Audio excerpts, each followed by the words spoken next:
সরকারি চাকরিজীবীদের জন্য বহুল প্রতীক্ষিত নবম পে স্কেল এবার বাস্তবে রূপ নিতে যাচ্ছে। আগামী ১ জুলাই থেকেই নতুন বেতন কাঠামো কার্যকর করার সিদ্ধান্ত নিয়েছে বিএনপি সরকার। ২১ মে সকালে এই বৈঠক হয়।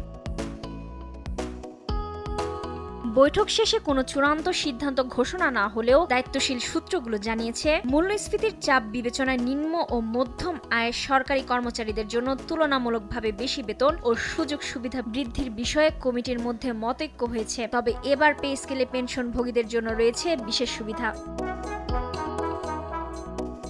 নবম জাতীয় পে স্কেল বাস্তবায়নের লক্ষ্যে গঠিত সচিব কমিটির বৈঠকে বেতন বৃদ্ধি, গ্রেড বৈষম্য কমানো এবং পেনশন সুবিধা বাড়ানোর বিষয়ে গুরুত্বপূর্ণ আলোচনাও হয়েছে। সূত্র থেকে জানা যায়, সুপারিশ অনুযায়ী মাসে ২০,০০০ টাকার কম পেনশন পাওয়া অবসরপ্রাপ্তদের পেনশন প্রায় ১০০% পর্যন্ত বাড়তে পারে।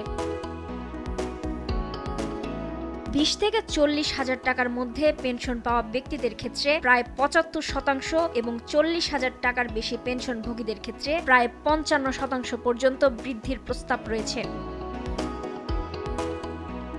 অর্থ মন্ত্রণালয় ও পে কমিশন সূত্রে জানা গেছে, পূর্ণাঙ্গ নতুন পে স্কেল একেবারে বাস্তবায়ন করতে অতিরিক্ত প্রায় ৪৩,০০০ কোটি টাকার প্রয়োজন হতো। তবে বর্তমানে কার্যকর ১০% মহার্ঘ ভাতা নতুন কাঠামোর সঙ্গে সমন্বয় হয়েছে। তাই অতিরিক্ত ব্যয়ের পরিমাণ কমে প্রায় ৩৭,০০০ কোটি টাকায় নেমে এসেছে।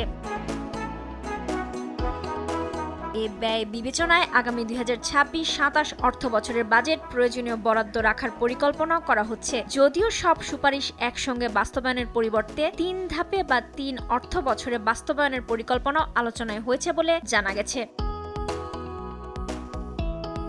আরও জানা যায়, মন্ত্রী পরিষদ সচিব নাসিমুল গনির নেতৃত্বাধীন কমিটির সুপারিশ চূড়ান্ত হওয়ার পর তা প্রধানমন্ত্রীর কার্যালয়ে পাঠানো হবে। অনুমোদনের পর অর্থ মন্ত্রণালয় প্রজ্ঞাপন জারি করলে আনুষ্ঠানিকভাবে নবম জাতীয় পে স্কেল বাস্তবায়নের প্রক্রিয়া শুরু হবে। রুবায়েত তানজুম, দেশ টিভি।